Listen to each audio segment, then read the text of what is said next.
2-2 on the way to Dan Wilson, and a swing and a high fly ball belted deep to left center field, and get out the rye bread. No, it comes down at the bottom of the wall. Wilson to third base, get out the rye bread of the Buster ground ball. It's going to be an inside the park home run. Wilson slides across safely by. Oh my!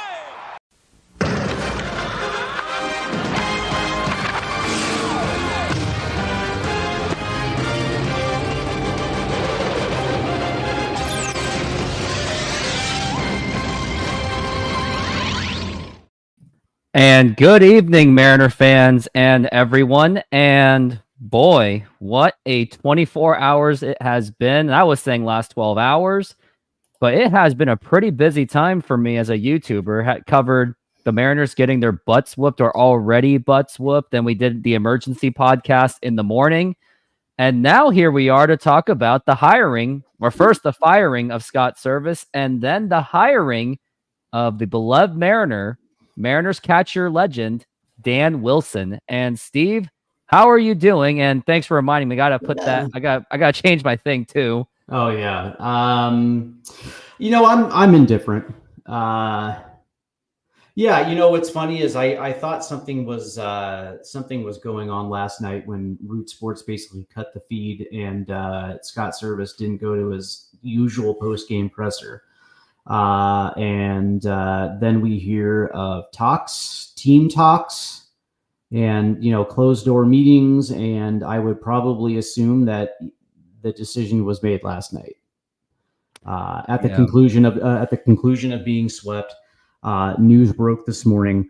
The thing about it is I'm indifferent because on one hand, it was time. It was 100% time. I have this belief where usually right around the 5-year, 6-year mark, that's when you should be changing managers to begin with anyways. I just think the messaging becomes stale. I think players become complacent. And, especially when it comes to these Seattle Mariners, players were coming to the ballpark knowing that they were going to be in the lineup and there was not going to be any repercussions for mediocre play or even a lack of mediocre play. High strikeout totals, it wouldn't matter. You'd come to the ballpark and you would be in the lineup, and you can't have a clubhouse where everybody feels comfortable. A good manager is going to require certain things from its players. And one of them is personal accountability, right? You're a Major League Baseball player and you're being paid absolutely handsomely to play a game, and you cannot come to the ballpark and have these type of results and think everything is going to be okay. And that wasn't Scott Servais. I also thought his in-game decision making wasn't good either. You would see that his improvisation skills were not good. If things did not go to script, he was not very good at adjusting mid-game. And we've seen that time and time again with his decision makings. But on the other hand, he was also the guy who stabilized a position within the Mariners that was a revolving door, from Don Wakamatsu to Eric Wedge to Lloyd McClendon, to name it. Name your former Mariner manager that lasted only a year. You know what I mean? That position was one of the worst in baseball because, you knew that was not going to last, for a while. And Scott Servais came in and brought stability to it. He was the guy that stayed throughout the rebuild. He was the one that literally changed the culture in that clubhouse. And he was the guy that helped end the drought. So there's a lot of things that, I think, that Scott was good for the Seattle Mariners. But at the end of the day, this is professional sports. Okay. It's results driven business, and the results on the field were unacceptable. And I know a lot of fans like Scott. And you can be happy with knowing that he's the second winningest manager in Mariners history.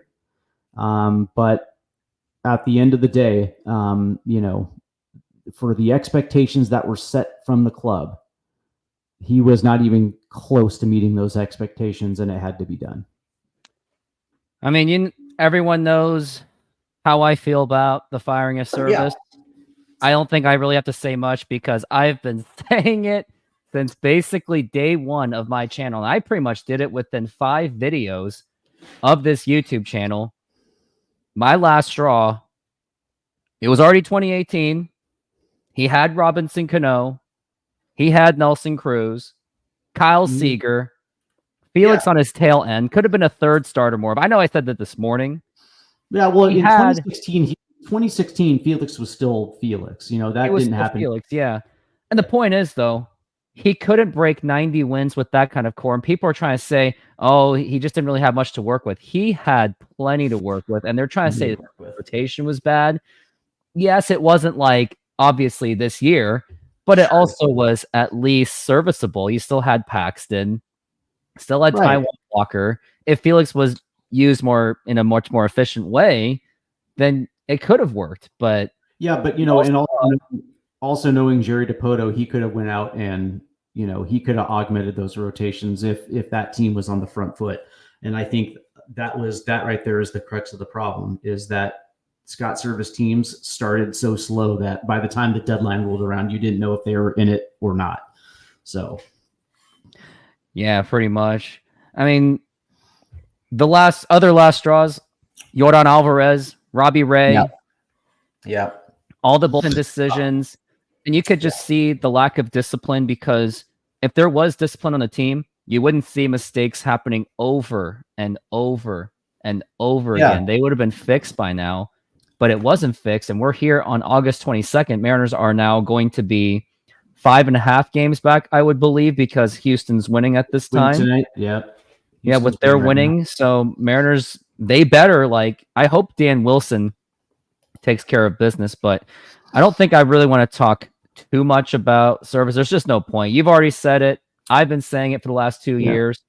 I think we should just move on to talk about, well, actually, we can just say the fishy part was how the whole thing was, I guess, tweeted about, where Scott Servais didn't really know about it until, I guess, he knew about it through the tweets, I guess, and the social media. Yeah. I mean, what was your thoughts on that? I do find that a little bit fishy. I think it's disrespectful, first and foremost. Like, if you're going to remove somebody from their livelihood or their position, have the balls to pull them into your office and let them know that you're going to make a change. Okay. It really sounds like they ghosted the man. For a guy who did good for the Mariners, didn't do great, but he was, like I said, he did some very good things, and I'll tell you, man. And for as close as Jerry DiPoto and Scott Servais are, because they're close, their families are close. Okay, they've been working together for well beyond their Seattle tenure.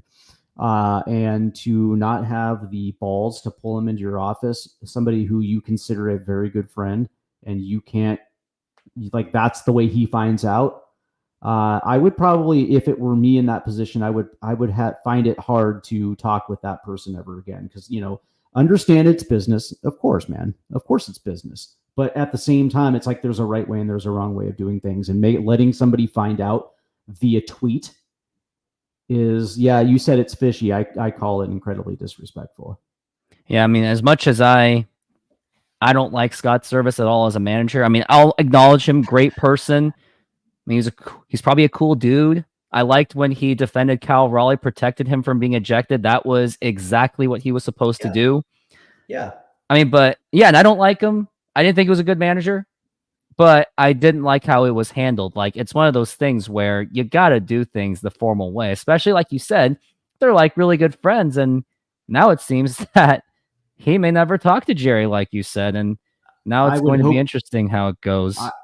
I would hope that's not the case, but that being said, it's the little things that matter in life, right? It's the little things of what people do, like, in friendships and relationships, that actually mean the most. And, to not have the balls to at least do it with respect and dignity is 100% horseshit. But, but that being said, it had to be done. It absolutely had to be done.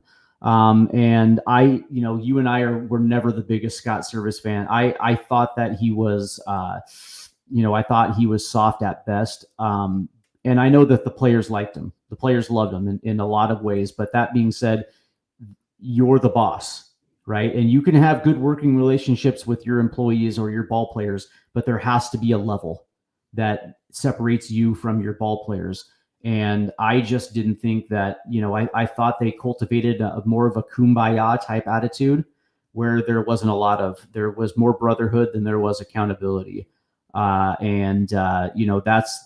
the difference between a good manager and a bad manager. It's understanding that we can work together and we can have respect for each other. And it's my job to put you in the best possible way to succeed. But, we're not going to that's the thing. It's like, we're not going to have that brotherhood type relationships. No need for those kind of distractions. No. Like, for example, we're here to get results. We're here to get results. Like when I was working with my best friend at Best Buy, he held me to that kind of standard too. We're like, hey, we're best friends, but at the same time, don't talk too much because we got jobs to do. And he always kept me in line. And that's why I guess that's another reason he is one of my best friends. Because as much as you know where you stand. You know what I mean? Like that's one of the most important qualities, especially if you have a good relationship, is exactly where the boundaries are and exactly where you stand in his eyes. And because of it, there's going to be no miscommunication between you two. Exactly. And then unfortunately there was. And before we get to the hiring of Dan Wilson, because that is obviously going to be the bulk of the channel. Sure. I did get to see this video by Cameron Mabin. Looks like he was the former Mariner of the Mariners. He had his strong thoughts on Scott Servais, and might as well just go ahead and play the clip. So let's get right to it. Here it is, and play. They made a year ago. I felt like Scott Servais personally had a lot of opportunities after a lot of losing seasons, a lot of bad managerial seasons. When I think about good managers, right, I think about winning teams, and just right now, we can just go around the league right now. I think about what Stephen Vogt has been able to do over in Cleveland. I think about Brian Snicker. I think about Brandon Hyde. I think about, you can say Aaron Boone, Alex Cora. I'm naming guys that I've been around that one thing they did really, really great is they communicated. When the manager tells you at the beginning of the year at spring training, hey, my door is always open, some of those guys don't always mean that, right? They really actually don't want you to come knock on the door at all, right? They don't want any type of confrontation. They don't want any type of, I don't want to say accountability. They want things to just go smoothly. And, my experience with Scott Servais is he wasn't the best communicator in my eyes. I don't think I was the only one who felt like that who has played for him. And I don't think he's a manager that ever really has the guys, who has the boys. And I don't know if the boys ever really feel like this guy really has our back. And it's just my personal experience. So for me, I know this was hard for Jerry Dipoto. I know they are really good friends. I think the world knows how good of friends they are. I think their families are great friends. So I know this wasn't an easy move for Jerry Dipoto. But I think it was long overdue. I think the managers needed somebody else new at the face to try to lead the troops. And at the same time, you still have to put the right guys in the clubhouse, right? The players are the ones that have to perform. But I think you have to have somebody that guys love coming to the park, showing up and going, I can't wait to, give this guy everything I have. And I don't know if he was that guy. I mean, he pretty much said exactly what I would have said. I mean, I've already said. I think Mabin had a very short stint in Seattle, and maybe his experience is different from some of the other things that I've heard about Scott. But I can see a communication issue. But I do know that a lot of players have credited Scott with their development, and there's a lot of love in that clubhouse because of it. But I don't know. As far as Mabin goes, I don't know. Maybe he just didn't have a good rapport with them, and that happens all throughout baseball. I mean, the thing was, like, don't forget he was possibly part of the team because he was traded to the Mariners on the trade deadline of 2018, and possibly he did see that fight between D. Gordon. I don't know who the other guy was, but he definitely saw that fight. So it was probably all in the bad timing because he came into the team when things were falling apart. So it would make sense why he had opinions exactly like that. But it is what it is. You know, I don't know, man. Like, I don't know how I feel about that clip. I don't know. I think it's, I don't know, man. I just think that I can appreciate the things that Scott did for this organization, but I can also get back to the point where I just think that because he's got his guys, that there is times where he needed to be a manager and not a best friend. And I think that was to me, at least as far as I'm concerned, that was something that was far detrimental than any hitting streak or hitting slump, because you're not going to, you're going to end up using a soft touch when things go bad, instead of, telling these players straight away that, look, you guys are Major League Baseball players. And what happened to, what happened to Ty France can happen to any single one of you people.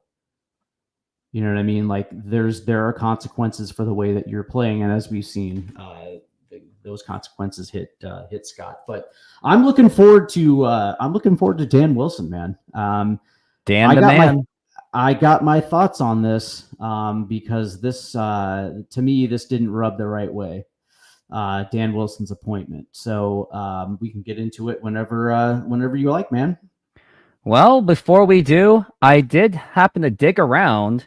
I did dig a video from 1997, Game 3 of the 97 ALDS between the Orioles and the Mariners, when Jeff Becerra dominated until the 9th inning.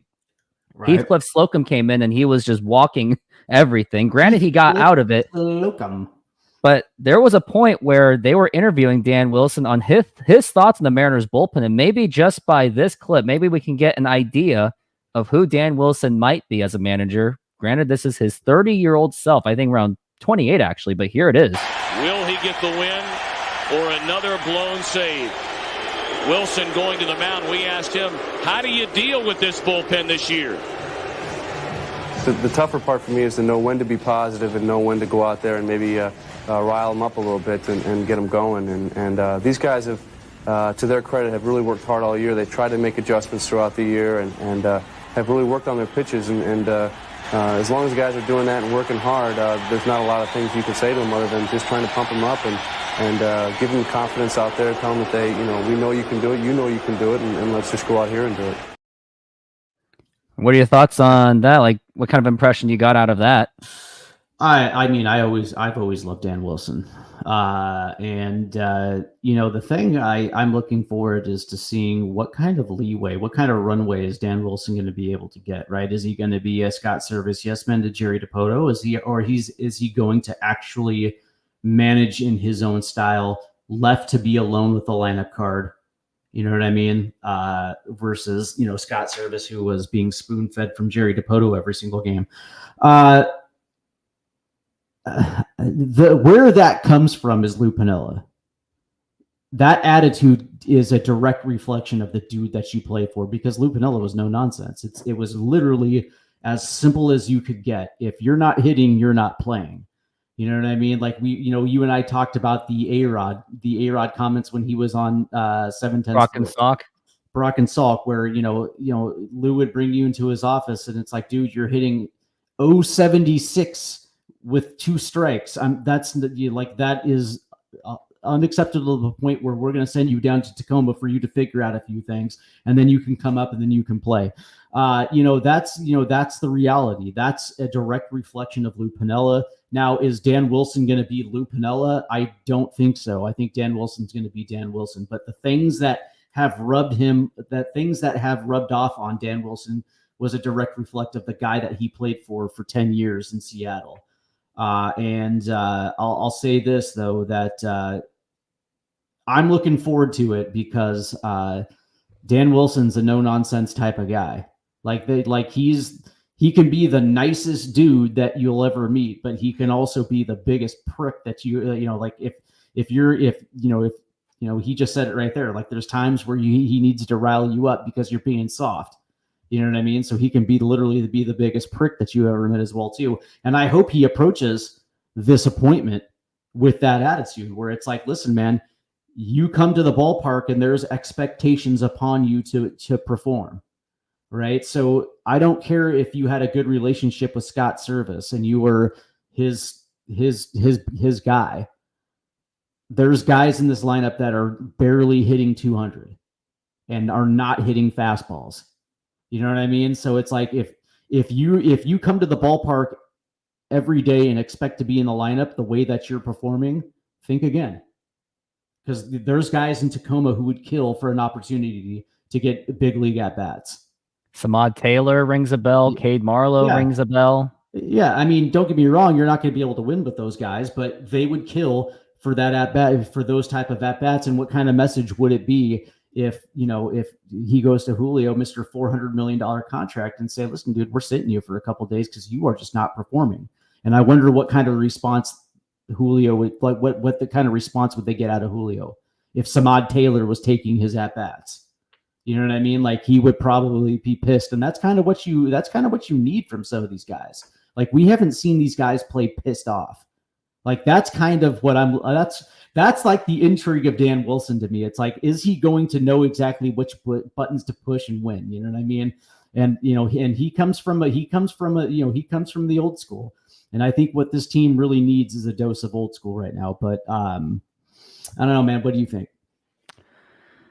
Very indifferent because I love Dan Wilson. I'm rooting for Dan Wilson. I desperately want it to work because he holds a place in my childhood. Like when I was starting to watch the Mariners, one of the first names that appeared was not only Griffey, there was A-Rod, Edgar, Randy Johnson, A-Rod, but it was Dan Wilson. And frankly, he was actually one of the more underrated player on the Mariners. Sure, his bat wasn't always there with the exception of his first half of his career.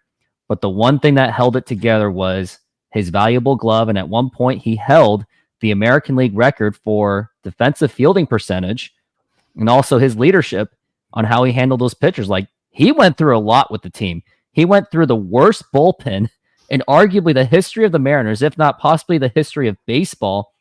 And he was able to somehow keep his sanity with like the likes of a broken Norm Charlton, Heathcliff Slocum, a broken Bobby Ayala. He went through a lot. And I would hate to be in the position where I have to say, quote, fire Dan Wilson. I really don't want to. And I really hope he does his job. But another interesting thing is we're going to see, like you said, how is Dan Wilson going to handle it? Is he going to say, hey, Jerry, you came to me. Let me do my job. You do yours and stay out of my way. And let's get this. Or is he going to And I think he's got the swinging dick in order to do that too, right? Because, that's the thing is like, Scott was Jerry's best friend. So of course he's going to do what he's told, right? And for him to keep the job as long as he literally had to do what he was told.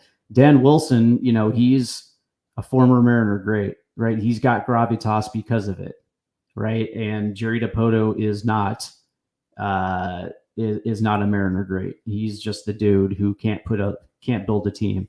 So what I will say though is that this is why I'm indifferent to it as well too, is because Jerry Dipoto is a very thorough individual. He doesn't just make moves off the cuff. Everything is vetted. Him and his team will talk about certain deals, whether it be free agents or trade, and there's a process of how they go about their business. And to hire Dan Wilson without an interim tag, just to hand him the job, a guy who has never held a managerial position. Yeah, I mean, he's been a roving instructor in this organization. Spring ball. So he knows the players incredibly well, has good relationships. But you're going to give a dude, by the way, who was not interviewed. You're giving this position to him, and you're bringing Edgar in. Okay, to me, it says to me that this decision was made from ownership, not Jerry Dipoto. That's exactly what I was thinking. Because Jerry DiPoto would want to interview. He would want to interview at least 7 candidates, conduct second interviews, and make sure that the fit is right for what he's trying to do. This is not that. And I don't want to get conspiracy theory, but that being said, we know that DiPoto doesn't have a contract for next year, and now Scott's gone. And so it takes longer for an ownership group to find a replacement, whether it be a GM or a president of baseball operations. This is not something that can be done in a month before the offseason. Like, this is a process that's going to take some time. And so to me, it says, okay, well, this is what they're laying the groundwork for, is for the eventual departing with Jerry DiPoto. But that also brings in another can of worms, because now whoever they do bring in, they're inheriting Dan Wilson. And I know there was a Emmett Brand here in the chat room said he would be willing to give Dan 3 years. I would probably think that he's going to get the rest of the season and maybe 1 full season, right? Because they still have this window and they cannot waste this window. So if they bring in a new front office, chances are pretty good that Dan Wilson will have the 1 year runway, but eventually that move is going to end up being made as well too. To me, it was peculiar to me. I was like, well, wait a second, no interview, no interim to see what kind of coaching style he has before eventually giving him, the job. It was like same day. No, you're the guy, not just for this year, but next year as well too. And it's like, that doesn't seem like a Jerry DiPoto thing.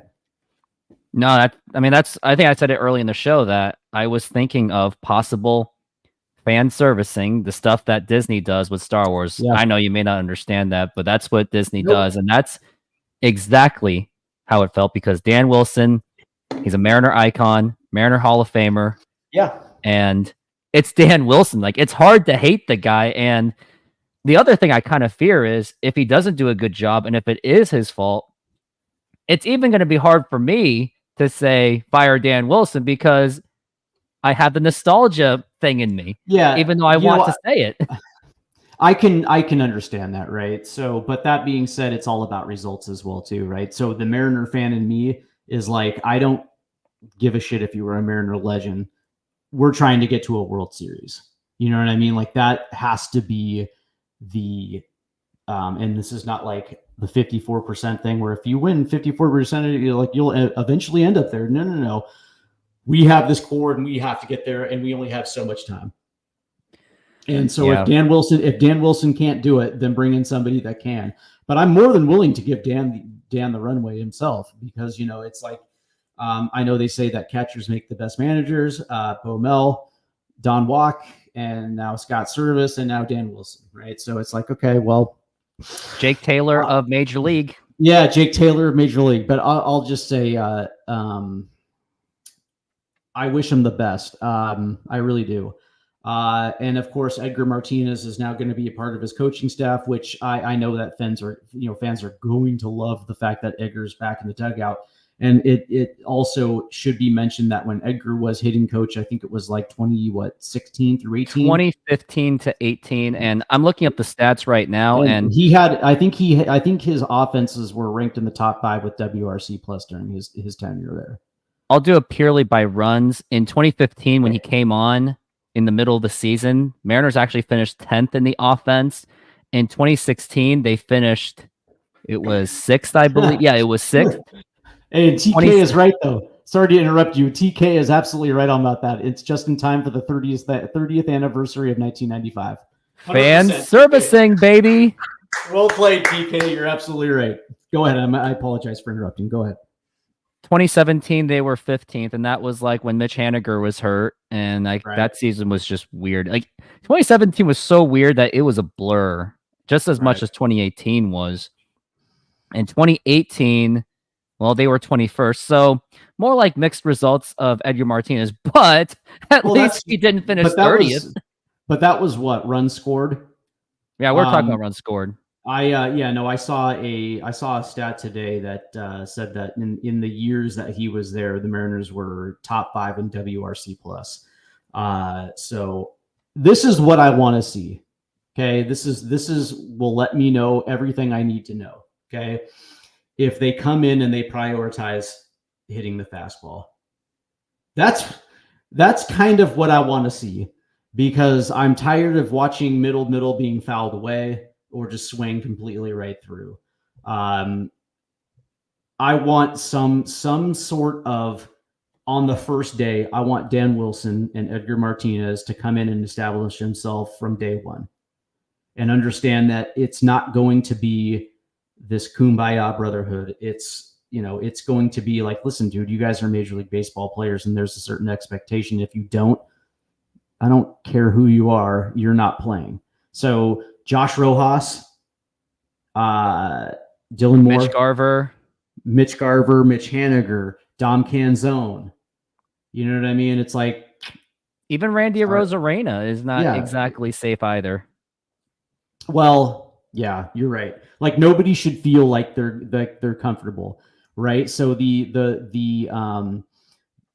think everybody's going to get a clean slate to start, but that has to be established on day one, that like, the good vibes are only going to come from your effort. You know what I mean? It's not like, we're not just going to be like, yay, vibes. And it's like, no, you're going to put in the work. You guys are major leaguers.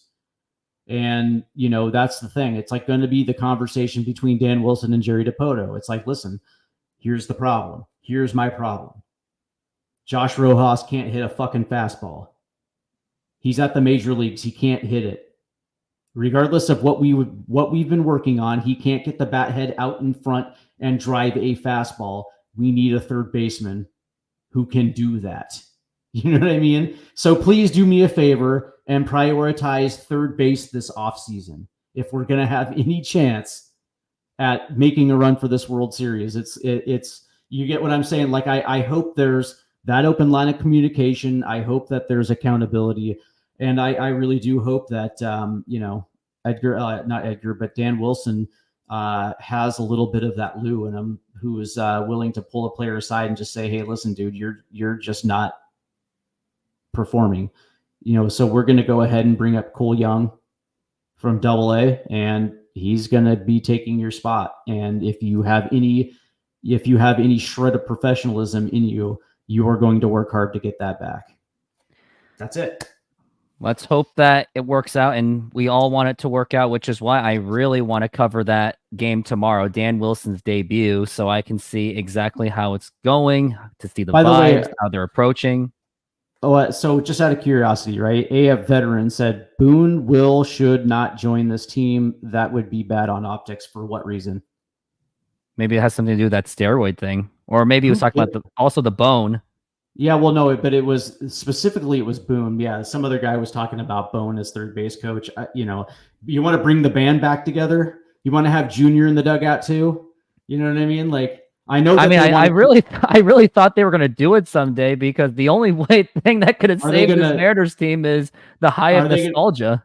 Are they going to name Ichiro as GM? You know what I mean? Like, I know that they want to keep Negron, and I know they want to keep Maniacta as well too. Now the question is how much of Scott's staff is going to stay with Dan Wilson, and how much, and who else is he going to bring in to create his own staff? Because he is certainly in that right. And even I know that the Mariners want to keep those two, but he's certainly not obligated to keep them. So yeah, if he wanted to bring in Bone, if he wanted to bring in Booney, if he wanted to bring in Cammy, Nelly, Shiggy. And Shiggy. What about Winnie? Yeah, Winnie. Yeah. Winnie the Pooh. No way, man. Well, I'm also waiting. Right now, we're waiting on our friend Ian. He really wanted to come on the show because he had some insightful thoughts on Dan Wilson. I sent him that link, so yeah. By the way, he says Royd's internal beef, and I know Boone very well. And Boone did not have any internal beef at all in that clubhouse. He was universally liked. You met the guy who was on the Yankees and A's, Nick Swisher. Booney was kind of like Swish. He was liked. Yeah, Boone was the guy I totally missed, and he was a really fun guy. He's also a fun guy to hear on the podcast. He's got a lot of charisma, and Kind of feel bad for him that he got to watch his brother hit a Game 7 home run while his team was stinking the hole. Yeah, Bone, huh? Would they bring the Bone back? As he trots the Bone's too busy with his truck salesman business. I'll tell you what, man, Bone's too busy just plowing his hot ass wife. Anyway, yeah, that was a little much. That's okay. That's fine. But we've got Ian, our friend, and he has some thoughts on this whole Dan Wilson situation. And all right, man. Ian, welcome to the show. And first, let me fix that screen really quick because I don't want your face covered. Oh, it's all good. Hey. Not even that. Hey, all right, let's just leave it at that. There for a second. I know I almost gave you a heart attack, but that's all right. So, Ian, your thoughts on this entire Dan Wilson situation? I mean, he has, I don't know if you've seen it, but he did step in for Scott as a bench coach in 2022, and he did coach the Rainiers last year when the manager went down. I'm not saying that gives him enough experience, but I can see why this is, at least internally, probably why they went to him just with the short time frame they had. But as you were saying, it's a toss-up. Or is it going to be a nostalgic move, or is it going to be that he really wants to right the ship and fix, what's been going on here in Seattle? And I do agree with you. Yeah, Service, that was pretty dirty what they did to him after the service time he gave us and everything. Whether it be Jerry, whether it be from a top, either way, it was a blindside move. What I think is more confusing is why management decided now. Instead, they could have done this at All-Star break because we were already tumbling at that point. So I don't know why they didn't just go in at the All-Star break and say, I think because they wanted to give him a little bit more leeway. That's the thing. It's like over the last couple years, they've always seemed to turn it on in the second half. And so I'm sure they were waiting for that light switch to be turned on. And all of a sudden this team got hot and it just didn't. And it completely just crumbled even further. And I agree with that. But as you were saying about all the stuff, I don't think anyone's job should be safe. I think they should go in there, shake up the clubhouse, and talk. And as far as the Edgar thing, we talked about this like 2 nights ago. I said, it'd be interesting if they brought him back. Whether Edgar is there as full-time and he's going to be there, or whether it's just to the end of the season, having someone in there who knows how to hit, probably one of the best hitters to ever play the game of baseball. If he can just get them, as you said, to hit the fastball and start using the bat and not just sitting there in 0-2 counts and doing nothing but flailing at an outside pitch in the dirt, I'd be ecstatic. One of the things that he was very good at during his first tenure as Mariner hitting coach was pitch recognition. And I think I read somewhere today that, the Mariners WRC plus during his tenure was a top 5 WRC plus, which leads me to believe that he's a very effective communicator when it comes to teaching pitch recognition. Right. And I think that's been the biggest issue for me this entire time, is the fact that I didn't think that the Mariner, that they were recognizing anything. And it just seemed to me that, you use the term right, Ian, flailing. Flailing is a very good word to use. So I'm looking forward to seeing that if Edgar has that ability to continue to communicate and get these guys doing some of the simplest things you can in a major league uniform, which is hitting a fastball. Looks like Ian lost his camera for a moment, but Ian, do you have any more thoughts on this whole Dan Wilson thing? Oh, there you are. Are you there, bud? Yes, are you there? Sorry, I froze up there, but I was hearing you. Everything's going to come down to what I guess our hitters do, and that's my biggest concern right now, is him coming in, fixing that. And then, as you said, the Kumbaya brotherhood. I'm so tired of the BS that's going. Like, I get it's great to be friends, it's great to be a team, but best friends and being buddies is not what gets you to the World Series. It's not going to get you the ring. It's not correct. It's not what's going to win at the end of the day. And I mean, that interview from 30 years ago is cool to see. And I want to assume that Dan has that in him. And, thing that Scott I do too. That's what I'm looking for. We all want. if he's got the wherewithal to hit those right buttons. Yes, and I really hope he does. But I mean, one thing I think Dan has that, this is maybe rude to Scott.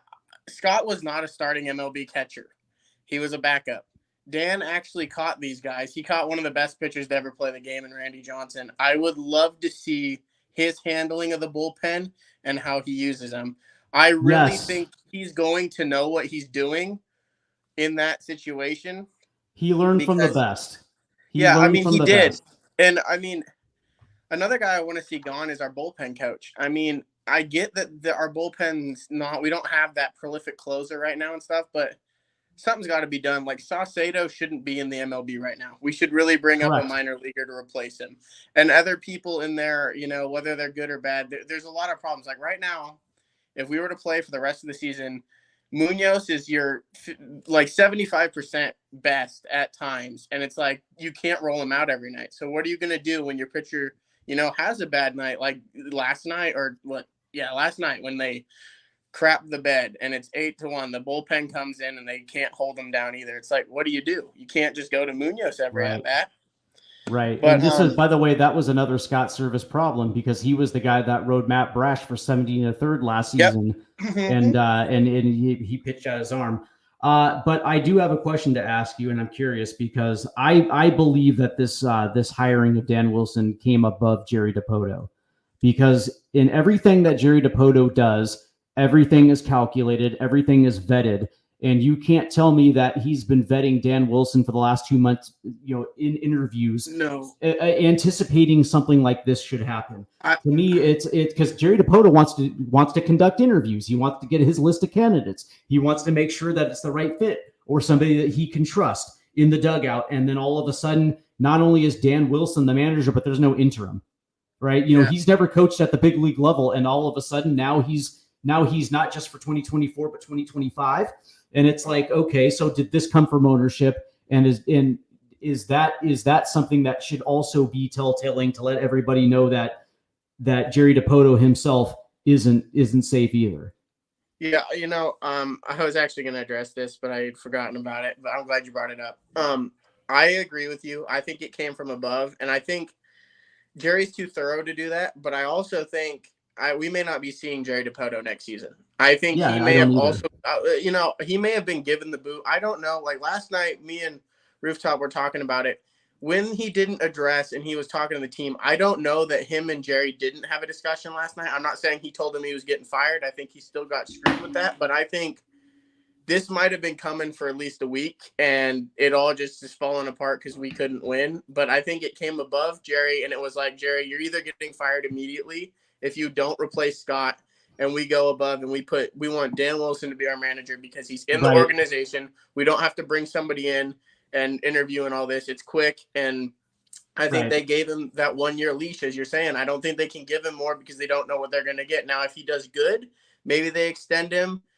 But again, it's a big question mark because if Jerry goes, I don't know if a new guy coming in, a new GM is going to want Dan or be willing to work with him unless they hire internally, which again, I don't think it'd be a smart idea. I know I saw the rumor that Ichiro's floated around that they want him to be GM. I'm not for that. I want a real GM to come in here who knows what they're doing. I love Ichiro, great guy, but he's not the guy for it. And truthfully, I don't think any former Mariner is. Truthfully, for most positions, I don't. The reality, though, is that I'm 100% with you, and that's the crux, right? So let's say they go out there and they bring in Theo Epstein. Or they bring in Dave Dombrowski, proven winners, and there is Dan Wilson. He's already the manager. Now it's going to be something where that has to be discussed. It's like, okay, cool.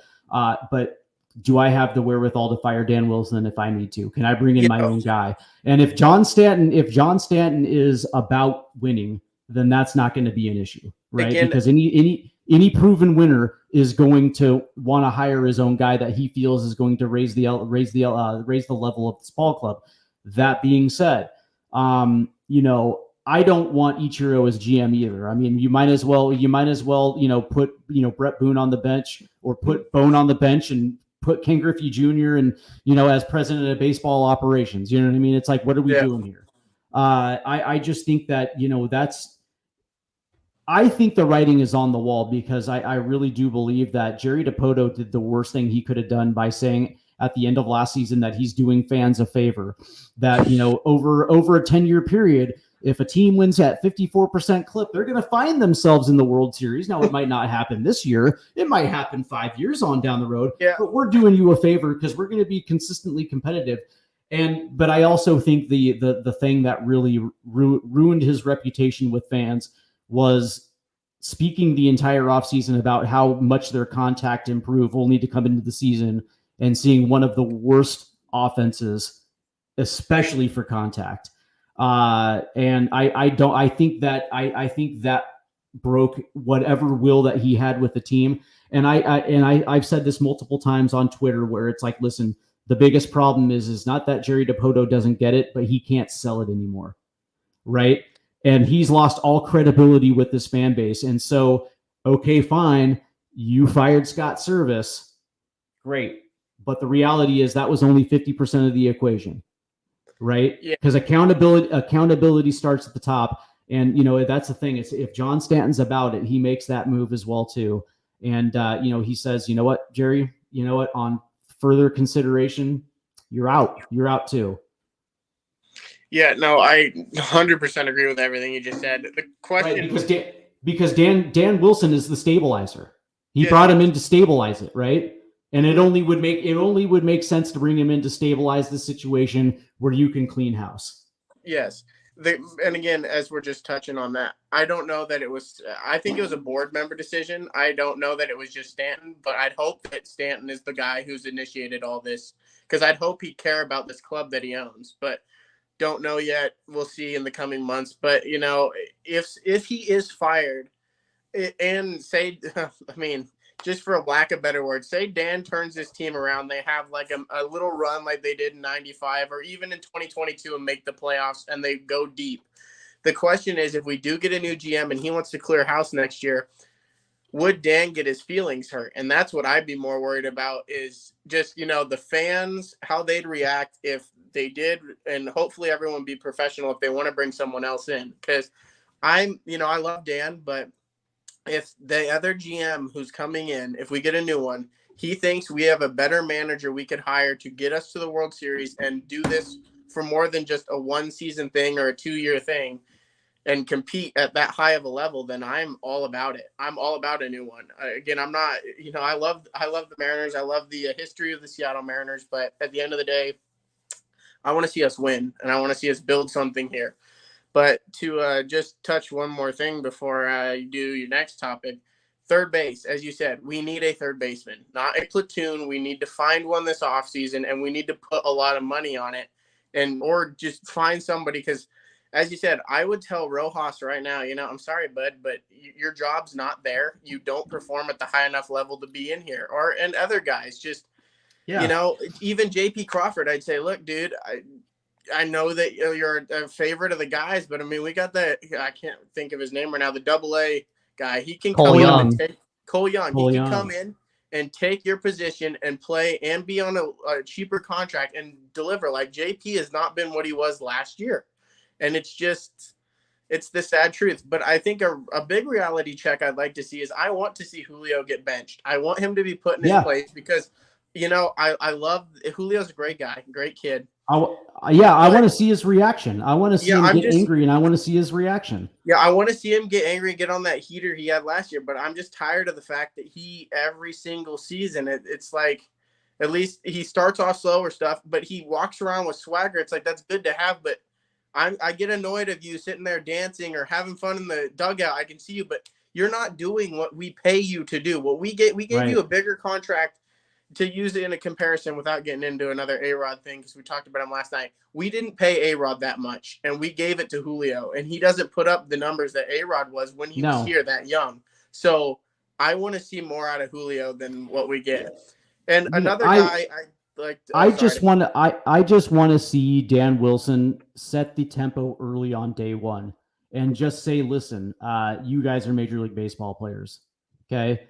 And there is a certain level of expectation to be in this clubhouse. And the idea that you can waltz in here day in and day out and expect to be in the lineup producing like this, that's not going to fly. So if it's Julio, if it's Luke Raley, if it's Randy Rosarina, it doesn't matter. It's the reality is you guys have gotten so far away from what got you to the big leagues that, that's the thing. It's like, I'm going to sit you, and if it pisses you off, whatever. Like it is what it is. Like, I'm not here to be your friend. I'm here to take you to a World Series. Yep. So you can either follow me and we can get this done, or you can continue to be a jackass and not pay attention during ball games or act like your shit doesn't stink.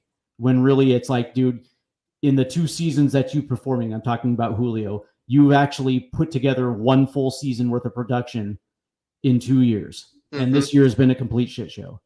Yeah, no, I 100% agree. And I would love to see that. I'd also love for him, even, just when he sets that tone, because I'll be at the game tomorrow night. I got a ticket. I just, and that was before I even knew that this whole thing went down. I'm not saying tomorrow night's going to be a massive turnaround, but I just want to see if when they come out of the dugout, if there's a different, kind of charisma coming from the players. But ultimately, it's like he's got it. You should see a bump. You should see a bump because you should see a bump. I want to see the best 9 go out there, not the most famous, not the prettiest 9. I want to see the best. And you said earlier that we couldn't win with some guys at a AAA. I agree with that. We can't win a World Series with them. Yeah, for sure. But you could put enough of those guys in to make the playoffs. They could make a push to at least get in. And I don't know. I'm not saying that you're wrong with that. I'm just saying, I think there could be enough of a change to spark the other guys to start playing better so that we can get there. The problem is my biggest concern is Cal Raleigh. Garver sucks so much, we can't put him in to spark Cal to get that back. So it's like Cal needs to just pick it up on his own and see that. I don't want to see I don't want to see Mitch Haniger play every day either. And I certainly do not want to see Dylan Moore every day at shortstop either, right? And I certainly don't want to see Leo Rivas either, right? And that's the thing. It's like you're like bringing up the guys like Samad Taylor or Cade Marlowe. Cole Young. Not going to cut it. I was thinking bringing up Ty Locklear to play for first base, because right now who really is our first baseman right now? There's no Luke Raley has been first base for some time, or Justin Turner.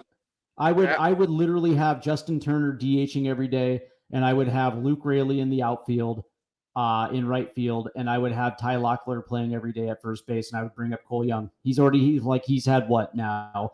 Well over 400 plate appearances at AA, and he's absolutely, he's like, if contact is something that is desired, then bring him up, because he's, as far as I'm concerned, he's Mr. Contact right now. Yep.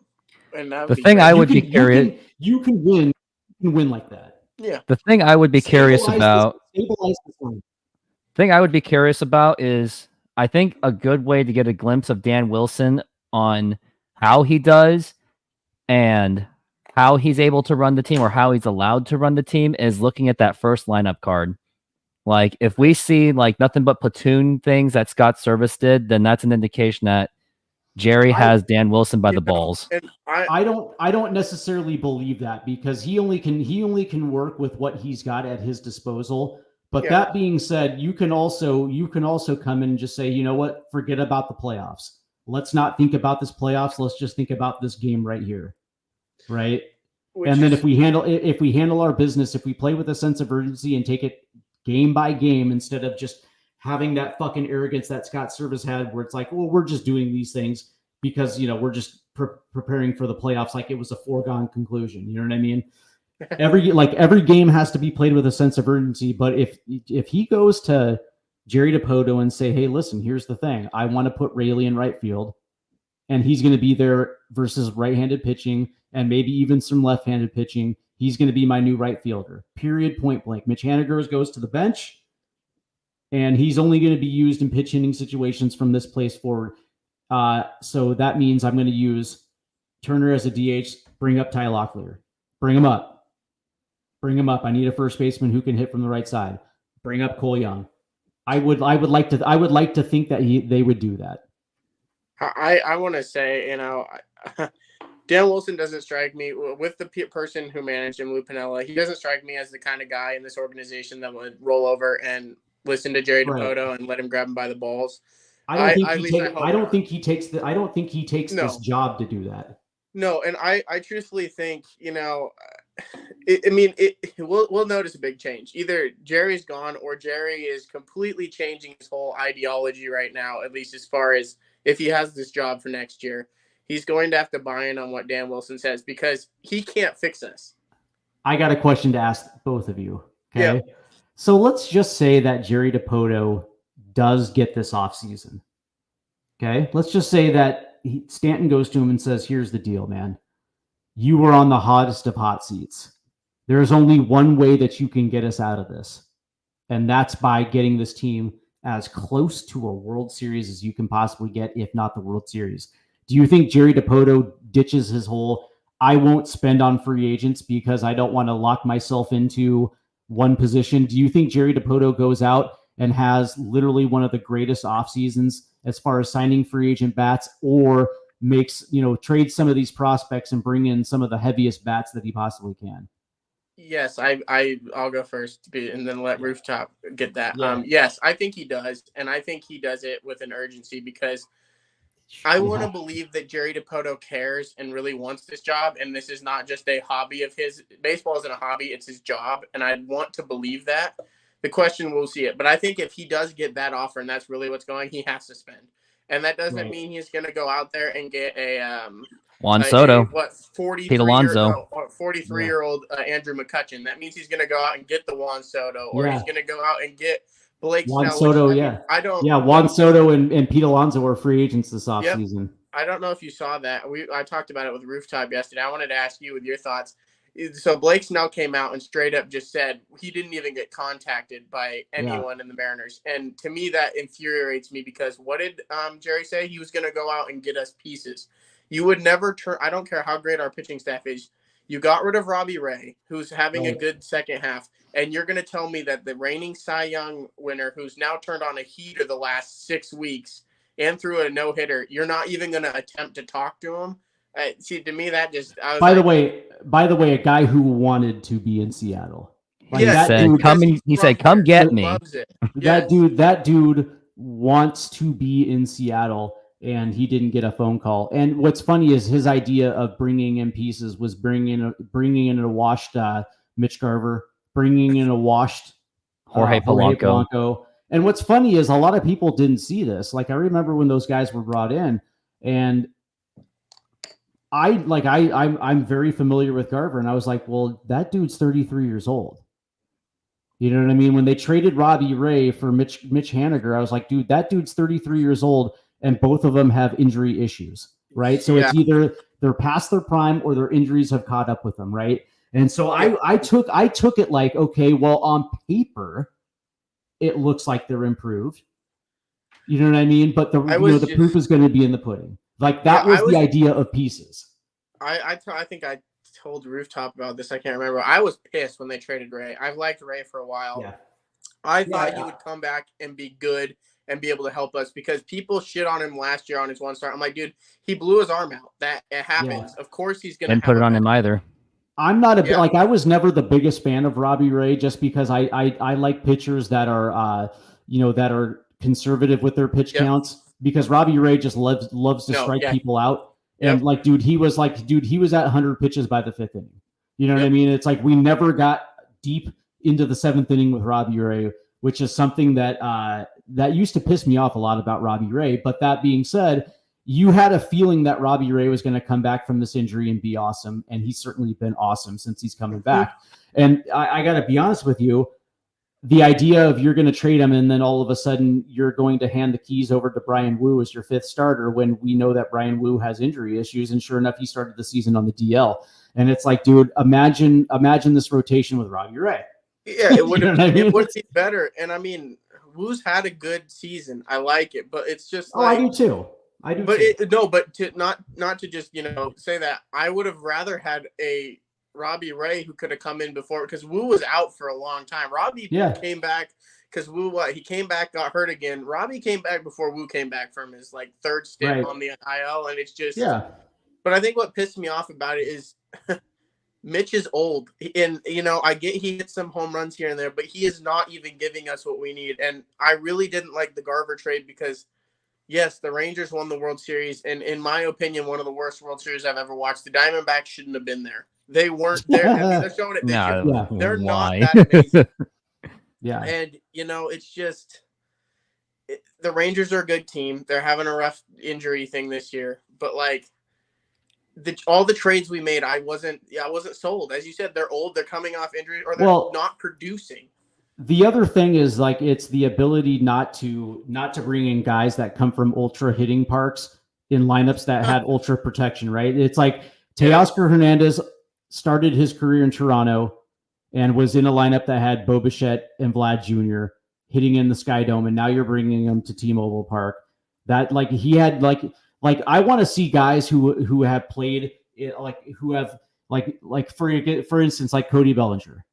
Cody Bellinger has played in different parts in different parks in his career. Now, granted, the Dodgers and Chicago hitting parks, but that being said, it's he also has played in parks that were more pitching parks as well too, and still had a body of work that suggests that his left-handed bat would have fit in T-Mobile Park, right? But then you get a guy like Mitch Garver who played in Minnesota. He played at Target Field in Minnesota, and then he goes to Texas, and he goes from very good lineup with protection to another very good lineup with protection. And now he's 33, and he's kind of broken because of the injuries. And did you expect him to hit the ground running, or do you think there was going to be a transitional period and that was going to take time?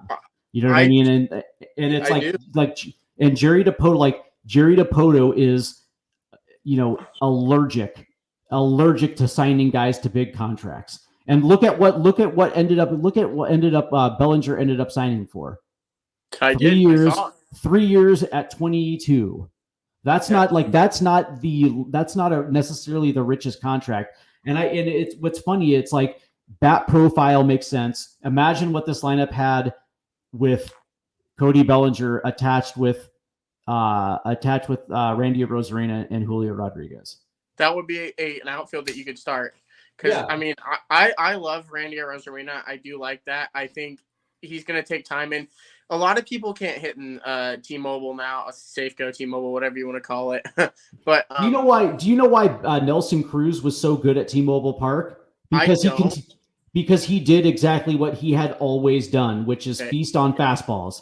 Yeah. He was the biggest pull side power hitter I've ever seen, and it worked because he had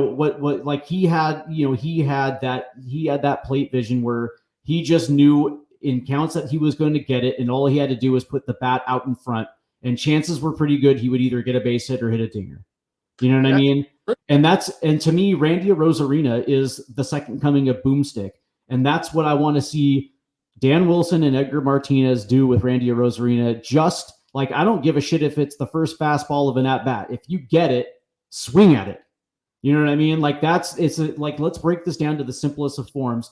Get back to doing what got you to be that superstar that you are. Yeah, and I'd really like to see a philosophy that Kevin Mitchell actually brought over when he came from the Mariners. And Kevin Mitchell from '92. Kevin Mitchell, Mr. Barehanded Catch. Mr. Barehanded Catch. That was still one of the greatest catches of all time. The guy let himself go before '92 season. Yeah, but he also didn't want to hit 30 bombs for us. I mean, he had but also he never wanted to be in Seattle anyway. But I mean, his philosophy of attacking the baseball that Willie Mays taught him, that you go out and attack. I'd love to see our hitters go out and attack the ball, not swing wildly like we're doing here, but half the hitters that come up, they don't have that attack. They don't really want to go up there and crush the ball or get the ball in play. Who was it? I'm trying to think. Was it Rivas? Somebody came up, and you could see they wanted the walk. They did not want to swing. And then there's a ball that's close, and they're out here swinging. It's no, I want you to come up and attack the ball. So have you ever noticed that teams like the Cleveland Indians, I know they're the Guardians, but they're still the Indians to me. Yeah, I call the Indians too. So the Indians, the Orioles, the A's, even the Oakland A's offense, they all everybody's admiring the fact that they have these high contact offenses, but what do? They attack. They when the Indians slaughtered the Mariners in 2 series, what did Stephen Kwan consistently do? Which it was all right. So I know for a fact that George Kirby is going to throw me a fastball that's going to be middle up a little bit, and I'm going to swing on the first pitch. And like, dude, it was like double. It was, you know what I mean? It was like they're not going to sit there. They're not going to sit there and wait for their fastball in a 3-1 count or whatever. It's like if they see it, they're swinging at it. Yep. And to go off that point, sorry, continue. I mean, I was going to say, and there's a reason why they're hitting doubles and dingers. Yep. No, there is. Yeah. I mean, you look at the 3 highest scores in the MLB of all the season, it's the A's. They go out and attack. They put runs in play. I don't care who you're against, but when you score 19 runs, I don't care if you're playing the worst team in the league. Right. Most teams, not even the best team in the league, is putting up 19 runs. That just shows you they know how to get the ball in play and they can do it. And granted, their team is just young and they don't have that experience, so they're not going to be a great ball club right now, the A's. But what they do best, if the Mariners could just do what the A's are doing and attack the ball, we'd probably turn at least – I think there's 15 games that we probably would have won at least 100%. if we could attack. Yeah, I would love to see that because I actually think we have the lineup where that makes a lot of sense. Because we have guys like Cal Raleigh, Julio Rodriguez, and Randy Arozarena that are very good fastball hitters that really haven't been this year. JP Crawford is an excellent fastball hitter. That's the honest part about it. But have you ever thought about Dan Wilson's approach to pitching? Like, because he's caught some of the better pitchers in his career, and they went from throwers to pitchers. You know what I mean? They developed it. They developed that line of demarcation where you went from just trying to overthrow and blow people away with gas to using your entire repertoire to throw strikes. Like, I'm curious if any of you guys had thought about that impact on this rotation, because guys like, to me, a guy like Logan Gilbert I would like to think that he would sit back and pick Dan Wilson's brain, because at the end of the day, he caught Randy Johnson, and he caught Freddie Garcia, he caught Jamie Moyer, he caught Jeff Fassero, he caught some of the better pitchers in Mariner history. Yep. And it's like, what's funny is when you have that comfortability behind the plate where you can trust throwing your shit to him, you can throw your off-speed pitches and for a fact that you're throwing it to a comfortable receiver. You know what I mean? Like, I wonder if how that's going to affect some of our best starters. I think we're going to get better, which is hard to believe because we're having a great pitching season. I think we're going to get better, especially out of Wu, Miller, and Gilbert, because I think they're going to be able to pick it. Now, whether Castillo listens or cares because he's Mr. Cy Young on the team ace, that's debatable. But I think the other 4 will listen, and I'm joking when I say that. Yeah, he is not ace or a Cy Young. He's been garbage, but I think the other 4 will at least pick it, and I hope the bullpen does. It's just I just don't know about his personality. It's the same way with Felix at the end of his career when he sucked. It's like, if he would have just started pitching to contact and getting outs when he knew he couldn't dominate the fastball anymore, we wouldn't be knowing he's coming out to drop 5 runs on us because he can't pitch. And I mean, it's just, you got to know when the game has passed you by, at least as a pitcher, especially because if you can't do it anymore, like the way you do it, like Robbie Ray's going to be a great example. When he finally loses what he's good at, he's not going to be a good pitcher at all. You're not even going to want him at a 5 because he's not going to be able to get out of innings because he's going to throw too much. And it's funny you bring up Jamie Moyer. May have had the slowest stuff in the league. That's why, but he was there forever because he knew how to throw the off-speed pitch. He knew how to get his changeup. He knew how to work that changeup, and in turn, it made his 71 mile an hour fastball look like it was coming out at 91. Yeah, it was actually nearly 100 kilometers per hour, actually. Right, yeah. Ooh la la. The one thing that I'm also looking forward to is I hope that he establishes roles in the bullpen. Yes. Right?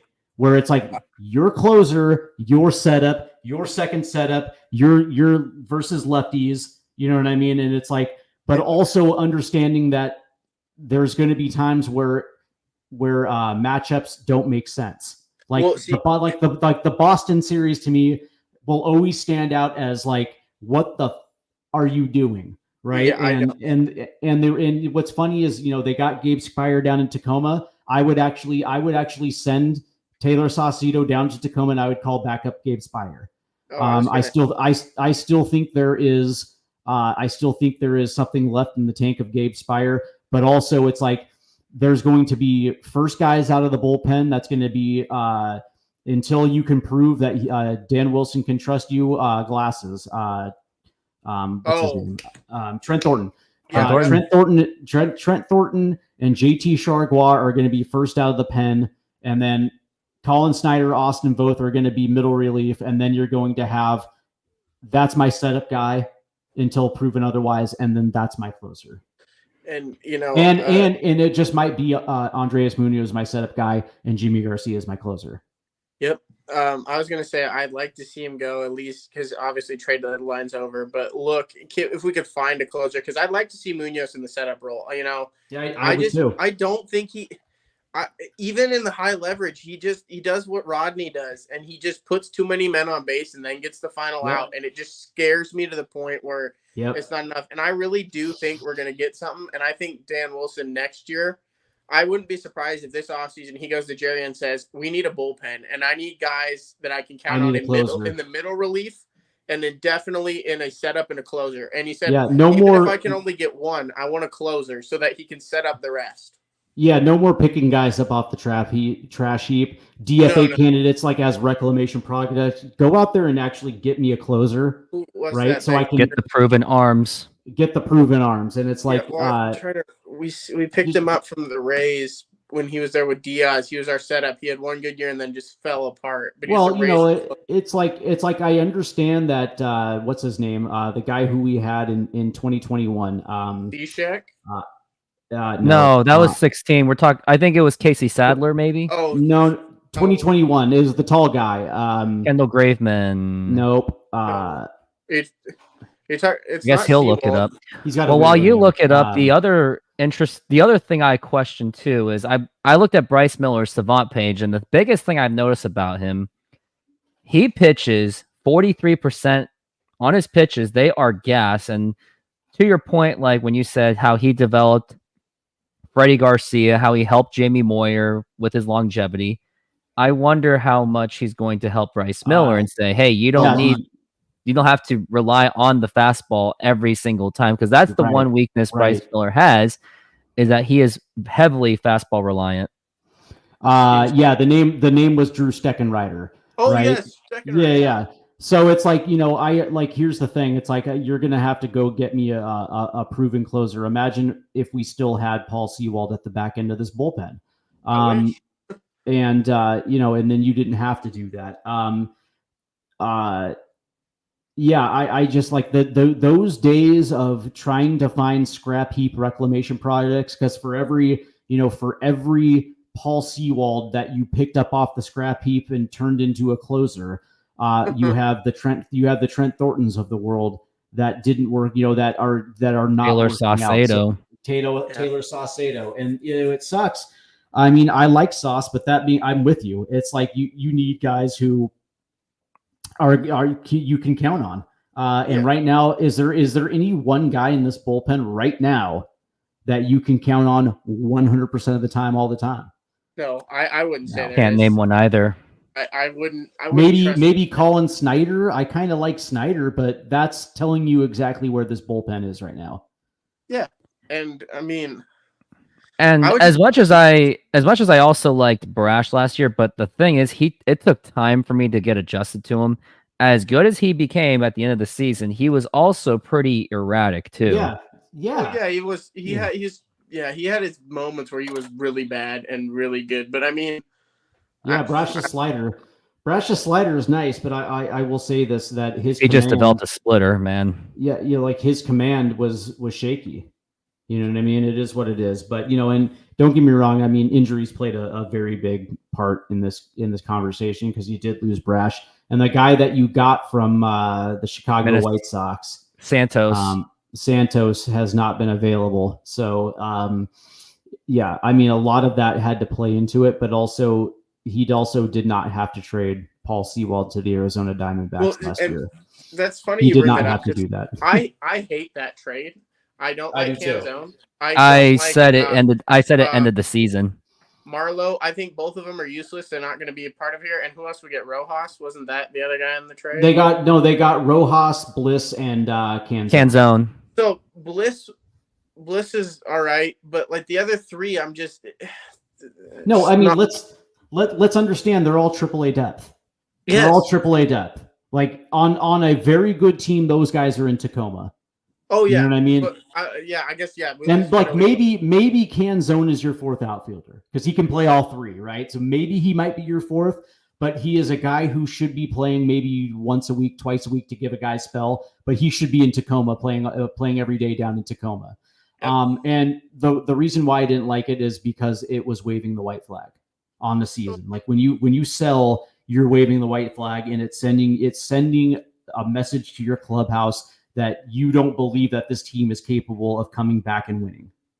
Yeah, the other trade that I remembered that I think it may have been the straw that broke the camel's back for Kyle Seager, and we didn't talk about it yesterday. Maybe we should have. But the way they did my boy Kyle so dirty. The Kendall Graveman trade, I think, was what made him retire because he thought. I mean, don't forget the day before that trade, the Mariners beat up the Astros after a deficit where Dylan Moore hit the grand slam home run, and the vibes were really high.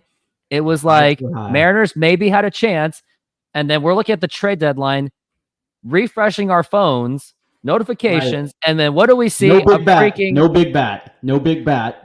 But what do we see? A freaking Kendall Graveman trade to Houston. It was like out of all teams, Houston. Yeah, they traded our best reliever to our division rival for Abraham Toro.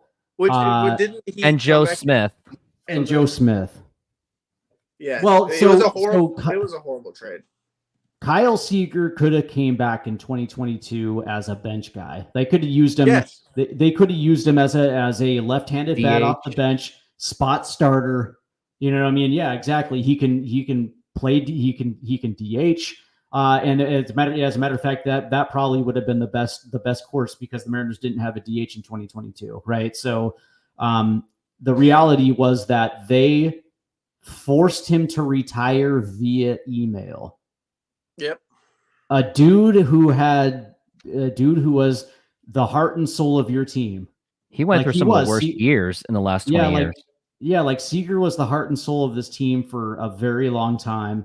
And you know what I mean? Like he was like, when things were bad, he was kind of the glue that held it together. And he forged that little bond with Mitch Haniger starting in 2016. Those two kind of were kind of inseparable a little bit. And I got nothing. I got nothing but love for Kyle Seager. One of the best dudes that I've ever had the pleasure of hanging out with and meeting. But I'll say this, that for the way that they did that was, and there's a reason why Kyle hasn't been back since. There's kind of a reason why Corey Seager I think he kind of threw some shade at the Mariners. Yeah, he did. Where he was being interviewed during the playoffs, and he's like, "Oh yeah, ownership of Texas been doing a great job," and it was like, that's definitely a shade thrown at the Mariners because he really did 100%. Feel for his brother. They probably talked about it all the time. And I would assume. And so that's why it wasn't surprising that Scott Servais had to find out that he had been replaced via Twitter. You know what I mean? Yeah, I mean it's what Dipoto does. Yeah, I mean, and if because as you said, they are close friends. If that truthfully is how Dipoto wanted to end the relationship to save his own butt, I mean, that just speaks volumes to me about what Dipoto does to people he should be caring about. It makes me not want him to be my president of baseball operations. No, and I haven't. If I'm Scott, I would cut the friendship and ghost him back and not even talk to him again. I mean, to even be real with just getting back to the Servais just for a second, I don't understand how Jerry's still here because, yes, he's better than Jack Sorensic was. But at the end of the day, Sorensic may have given us a bad contract, but he did bring in Robinson Cano. He did say he was going to go get that big piece eventually, and we signed somebody that, like, no one ever thought who that was like right towards the end of his prime. Who thought Cano was just going to be coming from the Yankees? That kind of a deal, like no one thought we were going to get him. Right, he brought in Cano and Cruz. Like he delivered on what he said. Yes, and regardless of how bad he was in his tenure, Dipoto came in and he said, and I've been waiting, and Rosarina is probably the biggest name he's truthfully brought into the Seattle Mariners as far as a young talent who's going to be something. And potentially, yeah. That's it. Yeah. I mean, he really hasn't. He hasn't given us those big bat like he said. The biggest thing is like Jerry DiPoto has multiple times said that his organization is a draft, develop, and trade team. Yep. Okay. And I will give him flowers for developing a minor league system that is the NBA baseball. I'll give it up to him because that he has done that. But what he also hasn't done is done the uncomfortable move of trading a couple guys like a Laz Montez, like a Harry Ford, like guys who are being blocked at the big league level, or guys who are still in low A ball, who are 4 years away from even getting a call. Trading those guys to augment the major league, the major league roster that'll actually put them miles ahead of the Houston Astros. Because if you're not going to be a player on the free agent market, that's cool. But why are you drafting and developing only to hoard these dudes for 4 years down the line when the major league team needs help now? Yeah, and again, I don't understand that either, because I was going to say Harry Ford's going to be great, but at the moment, catcher is not what we need. We have a catcher that's a win now. We need other position, and what upsets me about the France trade, regardless of his lack of performance this year, he could play defense. He is Sorry, he hasn't looked great recently. Right, but it's like, at least we didn't have now we need to, I'm all for calling Locklear up and seeing what we can get out of him, but it's just that the fact was we didn't need to cut him right there, and I don't know why canning France, Scott Servais thought was going to change the offense, because it wasn't France's K's or lack of hitting right there that was costing us the games, and that's what I'm just confused as to, like, if it wasn't helping though. It wasn't helping necessarily. No, it was not. But I just don't know what his thought process was there. Maybe it was sending a message that no one's safe. But that being said, Julio Rodriguez is on a 15-year contract. I think he feels a little safe. You know what I mean? So, I know up to 15. Up to 15. Julio Rodriguez quite literally could get injured right here and never play a game in his life again, and he's set for life. Like, 100%. He got something that, maybe I'm in my own boat here. Julio's a great talent. I'm upset because from looking at what the Mariners have had in the past and who we didn't offer contracts like this to, and we had some pretty good names, it's like, why all of a sudden did you decide to do it right now, and why specifically Julio, and why? Because they needed a face of a franchise. Yes, because but, you're they had just got out of the playoffs. Well, no, they had no deal. That's right. Yeah, they had gotten out of, Cano had already been moved. Felix Hernandez was already retired. Kyle Seager was out the door, and they needed a new face of the franchise where they can sell tickets and they can put his face on everything. They have the no-fly zone, the J-Rod squad, those type Selling of things. tickets. They needed a legit face of the franchise to sell tickets, and here's the reality: they could have done that anyway.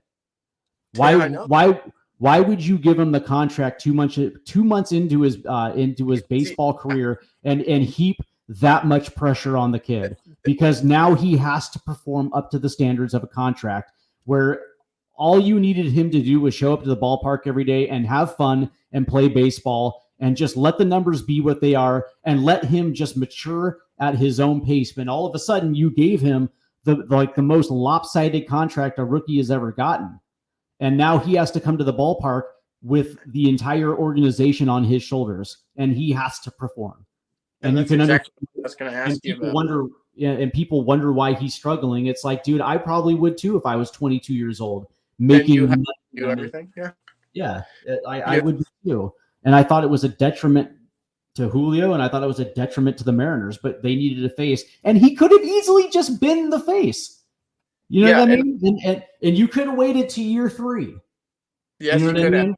To give him the extension. I also But also, what does that tell Cal Raleigh, Logan Gilbert, and George Kirby, who need extensions? That we don't. I don't know if we'll pay you or not. I mean, which is why time is running out. Like, 22 was basically 95, and now we're basically at 97. Where time is really cutting it close, because that was 97 was also around the time where Randy Johnson needs an extension. Ken Griffey Jr. is going to need one. A-Rod's going to need one. From that standpoint, okay, I was going to say because it's completely different, but you're absolutely right.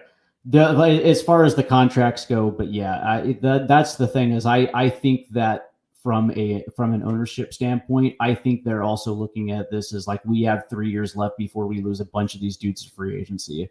Like I believe that ownership understands it, and I believe ownership wants to cash in on this as well too, because if the Mariners win, they also win too. I think they understand it's as you just said, cash in, win now. Like, I don't know. It's going to be a couple years before we get the other guys up, and I don't know that we're going to ever have a pitching staff like this again because we have one of the best in baseball. It's just, it's hard to say. It's just the mismanagement that they've let Scott Servais do and Jerry that's upsetting. And why we even have this show? Why we're even talking about this? Because otherwise, but this is But this is the Seattle Mariners. They've been mismanaged since the from day one of their franchise existence.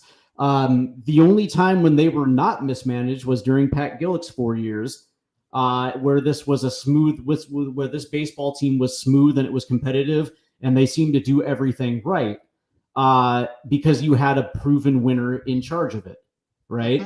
Mm-hmm. That was the only time where the Mariners were ever consistent. And it just so happens that they were good during those 4-year stretches, and then you saw what happens when they went back to Bavasi. It was a complete mismanage.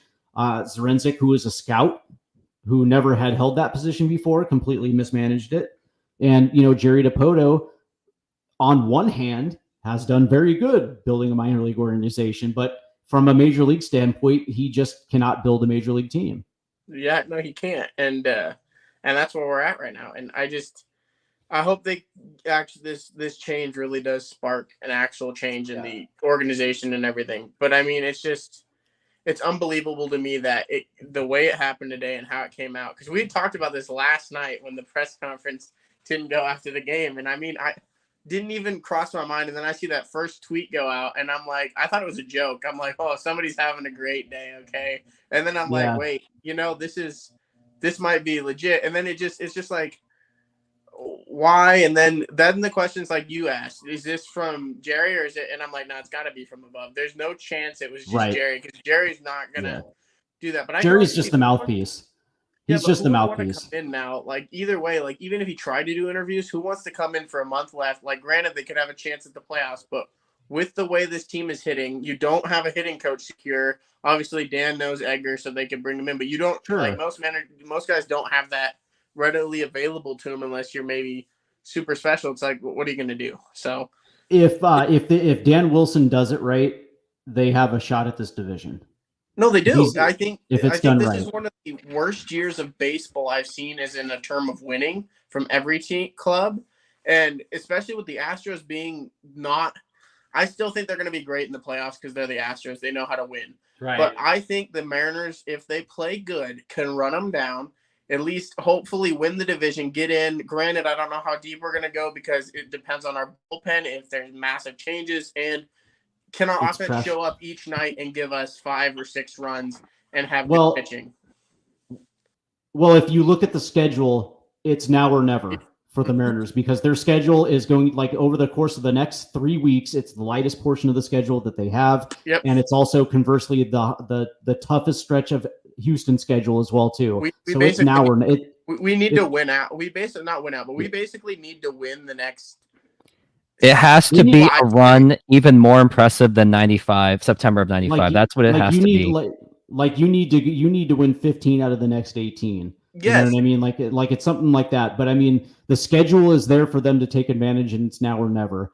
And here's the thing: it's like if the right moves are made, and we've talked about it, if they bring back up Spire instead of Saucedo in the bullpen, if Dan Wilson makes jobs known in that bullpen, and so relievers understand exactly what their role is. Yeah, what you're doing tonight. Yeah, and it's like, and that's and so there's no bullpen by committee, and then the lineup is the best possible lineup he can put out there, and if they put an emphasis on fastball hitting, I think the Mariners might be able to chase him down. No, I do, but I really want to see him. The thing I hated about Scott, I get that analytics have played a big part in baseball. I still personally, as a coach, don't believe in it. If the hot hand's on the mound going, the hot hand continues. Yeah. You do not yank out a starter so you can go lefty, lefty, righty, righty. You go Right. with the hot hand. And if Dan Wilson doesn't fall into the Scott Servais, let's go lefty, lefty, righty, righty, I think we'd surprise people because Sure. Ohtani's best hitter in the league. We'll use him for an example. If Wu or Miller or Hot, say right there, and you're in the end and you know they don't have much left in the tank, I'd much rather have them face Ohtani than bring in a cold Saucedo, Cold Moon, someone else who Right. what do you know? Maybe they'll be like, well, Kyle said to call this, but I'm going to throw my fastball because I think it is, and then it gets crushed. And then you're just sitting there going, well, we probably could have avoided that because the other guy on the mound's going to throw exactly what the catcher is because he knows he doesn't have left in the tank. Or when you saw Bryce Miller strike out Shohei Ohtani with a split, and he went split, split, and even if it's the third time through the lineup and it's the seventh inning and you got Ohtani, and it's like, are you going to bring in Saucedo? It's like, no, because I'm going, and Shohei Ohtani's been basically muted the entire night. I'm going to go with Bryce Miller in his split. And if he gets on base, he gets on base. Yeah, and if he gets a hold on, he gets one. But yeah, but it's like there's an old saying, yeah, you ride the hot hand until they're not hot anymore. And and that's the reality, man. This team right now needs a dose of old school. They do. And Lou Piniella said it best, small ball.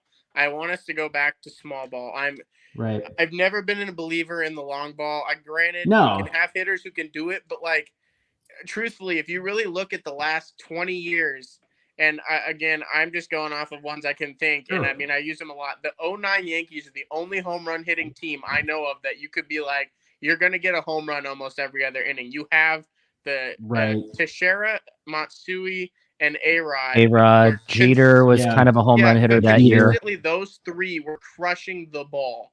And they had Nick. They had Nick. Yeah, and they had Cano and they had Nick Swisher. Yep. You know what I mean? Like that was Jorge Posada was still hitting. Yeah, but Posada it's just we need to get back to small ball because we do have guys who can hit home runs. But if you just put the ball in play and get runs, that's all we need. Because I'm really tired of. Great, we lost 9-1. We got a massive blast from Cal, but what's the solo shot doing if you can't get the runners on base before? Well, and it's like what I want to see is the Mariners put the game in motion. They got speed, so I want to see if the Mariners, like for instance, let's just say the Mariners, like the leadoff guy draws a walk. I want to see the game put in motion. Put on the hit and run. You know what I mean? Put on the hit and run and put the game in motion. You can play station to station. You can play small ball. And oh, by the way, contact. Like if you get contact, sacrifice fly, drives in a run. Like here's the thing: the big inning might not be there, but you can still walk away with one. You know what I mean? You can still put a run on the board playing small ball, and you can lay the foundation for the big inning. No, you can't. Because in 5 innings, you've put together 3 runs. I was going to say, Robles. Sorry to interrupt. I think Robles can bunt. The other thing I'd like to see, and to continue, Luke Raley is a great bunter too. Yeah, Luke Raley. You're right. You're absolutely right, man. Luke Raley, Victor Robles can drop down a bunt. That's the thing. It's like I want to see this team finally utilize its speed. I want to see more stolen bases. I want to see more hit and run. That's the thing. It's like I just want to see this team attack the baseball. Yes. 100%. I really hope that that's what we're going to see. And I truthfully think something will change. The question will be, is it going to be a long-term change or is it just enough for the season? And I think that's what we're really going to find out. If it works for the rest of the season, why wouldn't it work in 2025? Because it depends on, so as we're saying, if they do fire the GM and the new one comes in and they remove what's in place for next year. I would like to think that Dan Wilson's got at least 2025. I would like to think so too. But it's more, who are we going to get as the GM is more of my question, is what we're going to get and what they will allow Dan to do. Because they do need some new pieces. But yes, I truthfully think, if they get something that works, I don't see why not he wouldn't get 2025. And if they say make it to the series and lose or come close to winning, I'd like to say that he's going to at least get another year. I'm not saying you need to give him 3, but, just give him the year. Because to me, Dan Wilson, I don't think is the manager. He's not like Servais where he needs the 4-year, 5-year, like the 3-year commitment. He needs that. I think he's more of He's coming into a club to try to build it and win, rather than trying to be that long-term manager. Which the other thing I was going to bring up, I don't think Servais managed before the Mariners, did he? He was just he was an assistant GM. He never was had AGM, he never had any kind of coaching experience. That's and another that showed. thing that just it was a red flag for me when Servais got hired, because I was like, he also we saw him defend players well, but even since day one, his mishandling in situations it was very apparent. He did not know how to improvise. Like there was a plan. There was a plan, and then when the plan did not work out, he did not know how to improvise. And so then he went back to the old learning how to manage with dummies. Well, in a situation where a starter is done, and there's a left-handed, if there's a runner on base and there's a left-handed batter, then we got to bring in a left-handed pitcher. Lefty suggests that his slider is going to be able. It's like maybe. But then if first base is open, you can also walk that guy and get to the other guy behind him who's a righty, and then you can actually put in a better pitcher.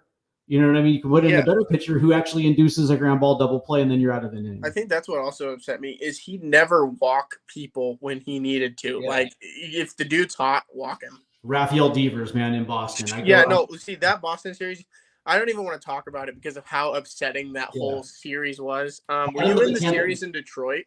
I was there. And here's the thing, at least the game that I was, at least he went down swinging with his best players. Brian Wu pitched a hell of a game in game 2 in Detroit, goes 7. And then they bring out Jimmy Garcia in the 8th, and then Jimmy Garcia gives up the lead. It was unfortunate, but that's that in that situation, it called for Jimmy Garcia, and it was unfortunate, right? It was, yeah. But also, you could have went to Andres Munoz in the 8th and Garcia in the 9th. You know what I mean? Yeah, no, I do. I just asked because I have family out there, and I traveled to Detroit a lot for business. So I was at game 1 of that series. Well, I'll tell you what, man. Let me know the next time you're in Detroit, man, because I'm in Flint. So let me know. My dad lives up in Mayo, but I'm normally in Detroit for work. But I'm there in 2 weeks. I'll get you stuff from Root. Yeah, for sure. Yeah, for sure, man. For sure. But I mean, it's just Detroit. Yeah, it's just like, man, when I watched them in Detroit, it was painful because I was just like, dude, we're on a skid, and it just didn't. Besides your game that I actually enjoyed watching a little bit because you could see he went down with his best players, I was like, what are we doing? We're not even trying here. And especially in that second game in Detroit where they got beat up by a bullpen day. The Tigers threw a bullpen day at us in game 2, and it's like, dude, we were dominated by the worst bullpen in the American League. No, it's true. I mean, the Tigers have the one I can't think of his name, but I know he is the guy with their ace. They have the one pitcher. Scooball? Yeah, Scooball. That's it. It's just of course. Well, we are actually, hate to say it's to both of you, and I know, Steve, you said you got to get rolling, but we are going to wrap this up. And Steve, you are free to drop as soon as you would like, but I'm going to go the last part of this show. I'm going to go through the comments of the show, and I'll just react to them very quick. Gamer11 says he called it. Congratulations, you called it. I wish I had an award for you, but I don't. Steven Diaz, do you think they'll have a press conference before game and after? Maybe tomorrow morning. 100%. They'll introduce Dan Wilson to the media prior to the game, and then of course there'll be a post-game press conference. 100%. That's what I'm looking forward to see. He totally called it. Would be Dan Wilson. Also, congratulations. Will Scott have anything in the front office? No. He's gone. He better enjoy retirement. I hope he invested everything into his stocks into some capacity. JP Crawford will be shipped out in the offseason. It's possible someone's on his tail. Well, here's the thing. Every position should be evaluated for upgrade. Yes. And that also includes shortstop. And JP Crawford has a market out there. Some team would be willing to do it. If you think that Cole Young is ready right now, JP Crawford's gone. Yes, and just to add on Scott, I don't think he's ever going to get another manager job. Truthfully, I think he's done. But no, as you said, I think every position, regardless, every position is up and to see who can upgrade or be better. But I truthfully think As long as Julio steps it up, Cal and that's the only Rose player Arena, who's that's Arena, yeah. That's Yeah, about those- it. Those yeah. three are the only ones I could see that they have the upside still. Yeah. It's like the rest of them, we could redo the whole team. right. Those three probably not, but yeah. Well, More? I think Any more? that's actually I think that's all the comments, and that is actually going to do it. Just want to say thank you very much for being on this show. Thank you for being with me 3 times in the last 24 hours. It was Hey man, quite a 24 hours has been, and both when of you you gotta guys. when you got to do an emerging podcast, you got to do one, man. It You had to do one, and sometimes sometimes you have to, and sometimes your manager gets fired, and you got to talk about it. So there it is. yeah, absolutely, and hopefully, I'm hoping to be back tomorrow for the Mariners game for Dan Wilson's debut, and I'll keep you guys updated. But until then, hit the like button, subscribe, hit the notification. Also, go to Swinging for the Pod channel and give that subscribe. Get him going. Yep. And everyone, have a good night, and everyone, go Mariners. All right, man. Thank you.